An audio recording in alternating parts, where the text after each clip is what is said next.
Ibu, perkenalkan saya Bidan Savana yang akan bertugas pada pagi hari ini.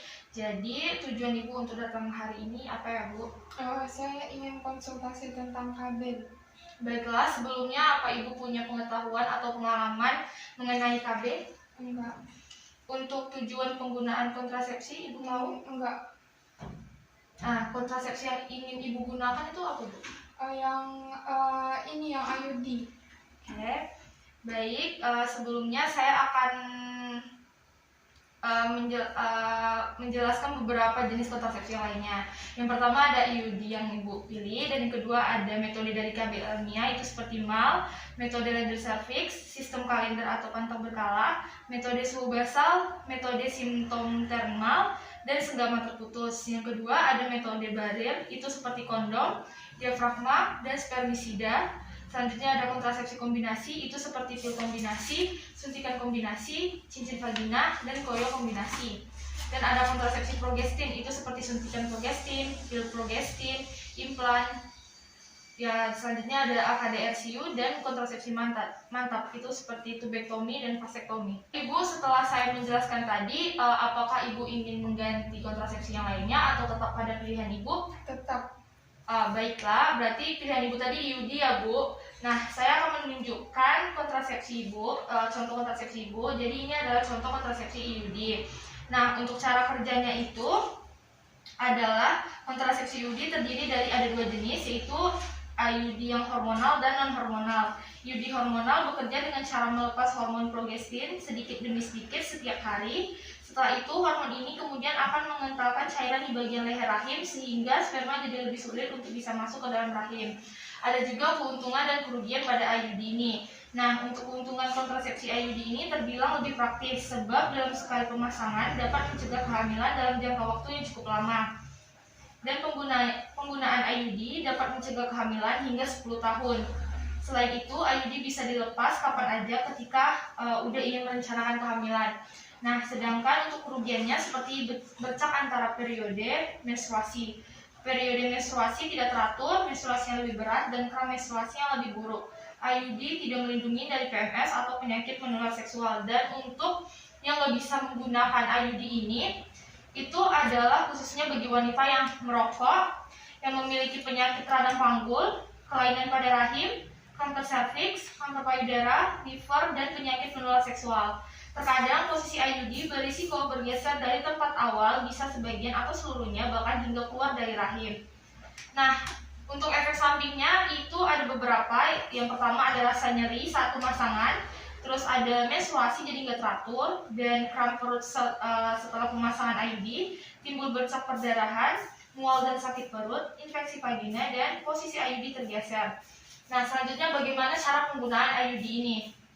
Nah, untuk penggunaan IUD ini, dia akan ada tabung IUD. Secara hati-hati itu akan diangkat, terus pegang IUD dengan posisi lengan horizontal, tangan kiri menarik tenakulum secara hati-hati, tangan kanan memasukkan tabung IUD ke dalam uterus sampai leher biru menyentuh serviks atau sampai dirasakan ada tahanan, pegang serta tahan tenakulum dan pendorongan dengan satu tangan. Alat kontrasepsi dalam rahim disebut juga spiral atau coil, adalah perangkat kontrasepsi berukuran kecil, sering berbentuk T, mengandung tembaga atau levonorgestrel yang dimasukkan ke dalam rahim. Baik Ibu, dengan penjelasan saya tadi, apakah Ibu bisa mengulangi kembali penjelasan yang sudah saya berikan tadi? Baik Ibu, berdasarkan penjelasan Ibu tadi bisa saya simpulkan kalau KB IUD ini terdiri dari dua, yaitu hormonal dan non-hormonal. Sedangkan hormonal itu bekerja dengan cara melepaskan hormon progestin secara perlahan-lahan setiap harinya. Kemudian untuk manfaatnya itu dia bisa dilepas kapan saja dan juga berlaku selama 10 tahun.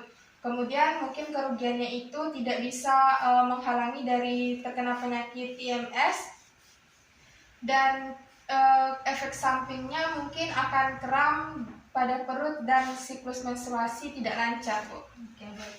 Baik, untuk selanjutnya saya akan melakukan penapisan kehamilan agar dapat memastikan kalau Ibu tidak sedang hamil. Baiklah, untuk yang pertama, apakah ibu memiliki bayi yang kurang dari 6 bulan? Enggak. Selanjutnya, ibu sudah melakukan hubungan seksual sejak hari terakhir atau setelah bersalin? Tidak. Apakah ibu baru melahirkan bayi kurang dari 4 minggu? Tidak. Apakah ibu dalam siklus haid? Tidak. Apakah ibu mengalami keguguran dalam 7 hari terakhir? Tidak. Apakah ibu sebelumnya menggunakan metode kontrasepsi secara tepat dan konsisten? Tidak.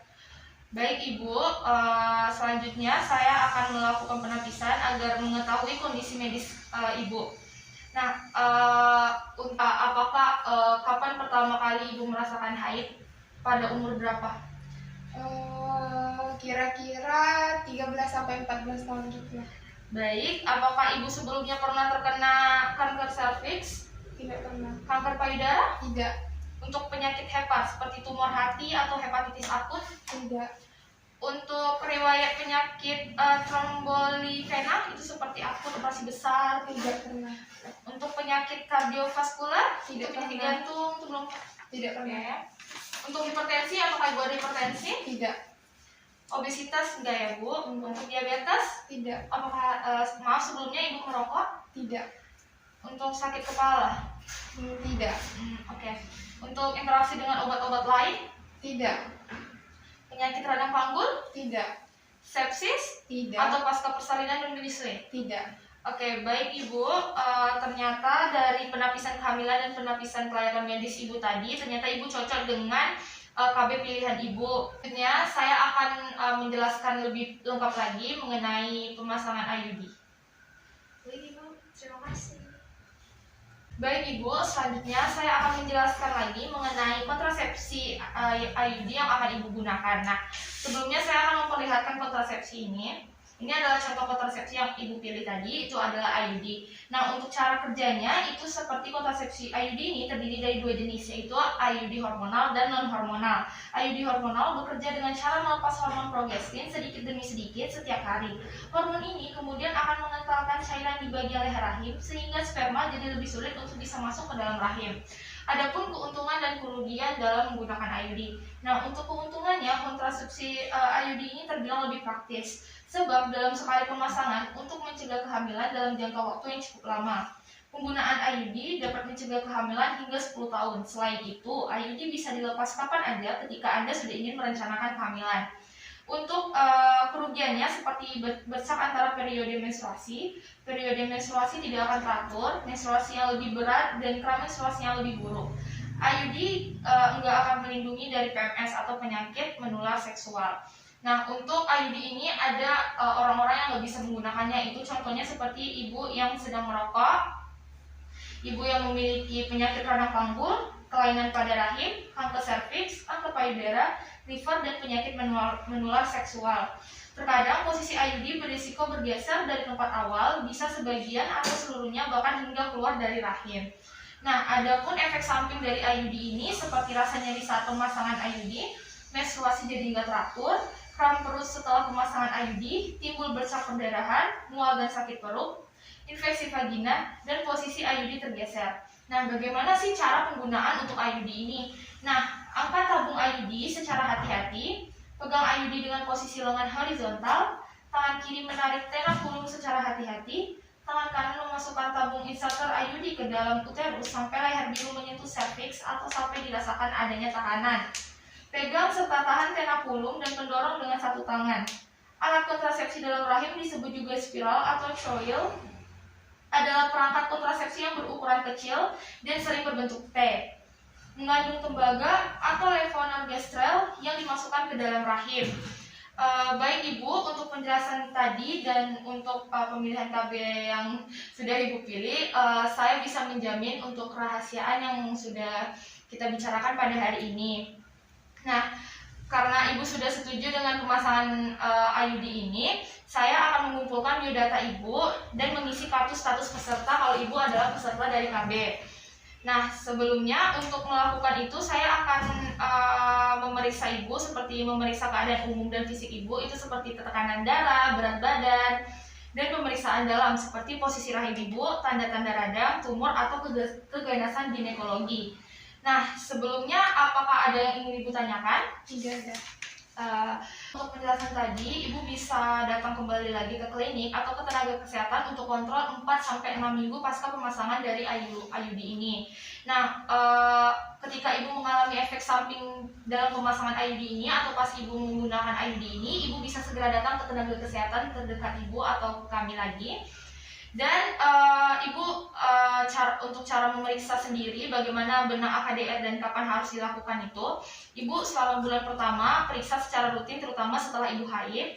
Setelah itu, setelah bulan pertama pemasangan hanya perlu diperiksa jika Ibu merasakan kram perut bagian bawah, perdarahan di antara masa haid atau setelah senggama, nyeri setelah senggama. Nah, untuk pemakaian AKDR itu cuma 10 tahun, jadi setelah 10 tahun ke depan Ibu bisa kembali lagi ke sini, entah itu Ibu datang untuk konsultasi atau pencabutan atau penggantian yang lain. Baik Ibu, untuk yang sudah saya jelaskan lagi, apa Ibu bisa mengulangi kembali penjelasan yang sudah saya berikan? Jadi dari yang dapat saya simpulkan, kalau misalnya nanti saya mau sudah 10 tahun, nanti saya bisa ke sini lagi untuk tetap melanjutkan pemasangan IUD ini atau mengganti dengan kontrasepsi yang lain. Oke. Baik Ibu, berarti Ibu sudah mengerti mengenai kontrasepsi IUD ini. Setelah ini saya akan melengkapi rekam medik Ibu dan kartu peserta KB mengenai pemasangan IUD ini. Baik Ibu, terima kasih.